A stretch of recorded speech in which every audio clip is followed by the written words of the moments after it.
In this video, we see Victoria and Melvin. Victoria is in the role of the counselor, and Melvin is in the role of the client. Now, be aware, this is specifically looking at career counseling. Some of the topics covered is going to be westernized counseling of groups of color in the multicultural world, groups of color's worldview versus Caucasians' worldview, and finally, socio-political influences in the treatment of groups of color clients. Be aware, this video starts out really rocky, but then the counselor recovers. Thank you so much for meeting today, Melvin.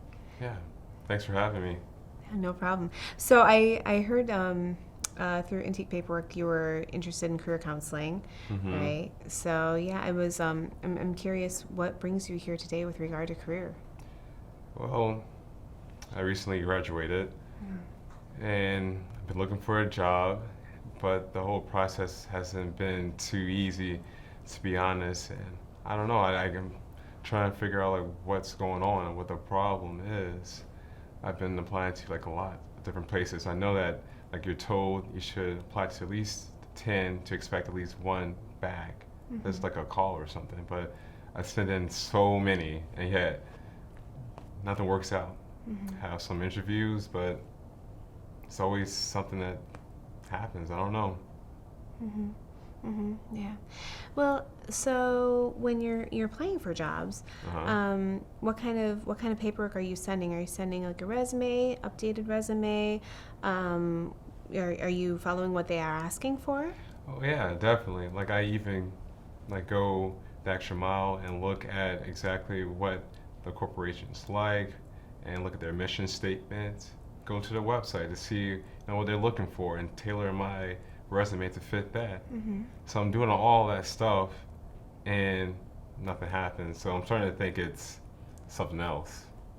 Oh, yeah. So maybe they already have qualified candidates, or maybe they've already like kind of like pulled the they've already filled the position by the time you've applied, or I mean, like, you could go that route, I guess, but honestly, I'm thinking it has more a little bit to do with like certain features. oh, you really think so? I mean, that's the only thing that makes sense to me.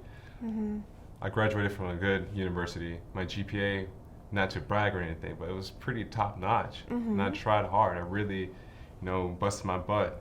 And I'm applying to these places, and I practiced for interviews and all that, so I know how to present myself. Yeah. So can't think of what else it could be. Yeah, yeah. Well, I'm sure that you're qualified and everything, but but I'm also curious. Is it the positions, are they in relation to your practicum or your internship or things that you're familiar with? Well, yes, I did apply things that is relevant to Okay. what I've been doing in my experience. Yeah. Okay. All right. So, all right. But well, let's kind of look at some other factors too. All right. So you're interested and you've applied to a lot of different jobs. Yeah. But you've also kind of have tailored your resume and your cover letter to the criteria for each job. You've highlighted maybe where you've gone to school. You've highlighted Right. where Yeah. you've highlighted your areas of expertise, your clinical strengths, and your skills. But yeah. So in thinking about that, I'm curious about your background and your educational history. Can you tell me more about that?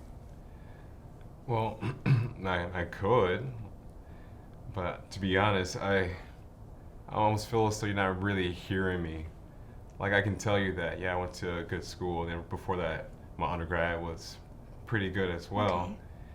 But it's like these places that I go to, I'm starting to feel as though they see me and then they think that I may not be a good fit. Not because of my qualifications or credentials, but more about like how I look, the environment, that sort of thing. Do you think you could be holding yourself back though too? What do you mean? Well, maybe I don't know. Nowadays it seems like a lot of people are able to get jobs, without a lot of issue. But sometimes do you think maybe you have a fear of not being hired because of? Okay, let's go back a little bit. Okay. So you said that there are a lot of people that they can get jobs with no problem. What kind of people are we talking about, though? Well, I don't know. I've had friends who have been able to get jobs with no problem. But, I mean, yeah, I guess it really depends. Um, so, I guess for me, I think, what if we were to look at, I guess, your skills with also maybe your history or your family history, and just I don't know. I guess what I would say is maybe we could look at your family history and being able to just kind of understand, I guess why you're interested in the jobs you're interested in, and maybe we can go from there. Okay, I mean, we could do that. I've already done that before. Okay. Well, you said that your friends, they get jobs and with no problem at all. Well, what do your friends look like? Do they look like me? No, they don't. The majority of my friends are white. And I have to apologize. I don't think I understood exactly where you were coming from at all. I think that for me it was something that looking, at our qualifications and skill level and whatnot, and not understanding your experience with regard to your ethnicity and identifying as an African American man. Mm-hmm. And I'm so sorry for that. All right, so let's go from your perspective then. All right. I sure. wanna be able to understand you. So when you're applying to All right. positions and whatnot, have you looked at the background of the actual organization or any of the history of the organization? What do you mean? I guess just to see if there are any trends or patterns with regard to how they've hired persons in the past, if they've hired persons of color, if they have any sort of, any sort of multicultural understanding. Well, the way I see it, even if they haven't had a great track record of hiring people of color, that's all the more reason for me to apply to those places, right? To have some diversity where it's needed, because it's really important. And so, like I said, I can see that you're trying to be helpful, so I'll go ahead and try too. The way it works is that I go to these different websites, look at these different companies. I do look at their mission statement, their history, and I do tailor my resume to it. So I go ahead and do that, and then sometimes I get an interview, which is pretty great. But I think there's certain things that you don't necessarily see on a resume as opposed to being in person. So just to be completely open and candid here, my name is Melvin Tillman. That doesn't seem to some people very urban or so. It's possible that you wouldn't know what my racial background is. So I go to these places and it's all of a sudden some people are almost surprised by what they see, which is pretty lame, to be honest. I don't know, you say that and I want to believe that you totally get it now, but I don't know if I can just believe that easily though. I think I can understand where you're coming from too, because based on different differences in growing up and worldview and education, maybe that's something that we hadn't really talked much about, in my training or continuing education with regard to, understanding people where they come from, and their individual experiences, and when we look at careers, especially, well, what are you doing to get hired? Are you doing everything, that you should be doing that's written on paper? or how are you doing everything? Are you researching? Are you looking at things that are appropriate to your skill level? And maybe not understanding that there are still people out there in the world who are racist Yeah. and who don't look at everybody equally. Even though I may want to see everybody equally as a counselor. Mm-hmm. It's not how the world really is. Yeah. And I have to apologize. Yeah.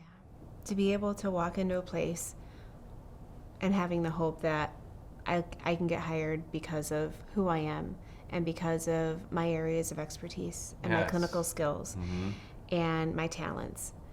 And then to have somebody look at your skin color and make a judgment upon that, or at least at the very minimum to make a judgment on that, or look at your qualifications differently because of your skin color. Yes. Am I? Yeah.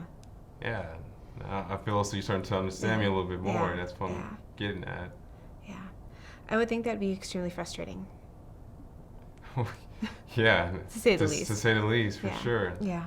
How many times would you, I guess, say in the past, like five interviews you've had, maybe? I was going to say, how many have you had in the recent, in this last, like looking at jobs? Just for this month alone, Yeah. I think I applied to maybe 20 places, and I've received an interview with about 6 or 7 of them. Okay. Mm-hmm. And how many times did you feel as if you were looked at differently because of your skin color? Like almost every time. Like I think what they have like a certain image in their head, and then when they go and they see me, it's like it doesn't really fit, and so they're trying to figure out that disparity. Yeah. So, and can you feel it when this is happening? Like when you're interviewing with them? Yeah, because the thing is, they try to be really nice and respectful because you can't be racist in the United States. No one wants to be, but we still have all these implicit racist or biases.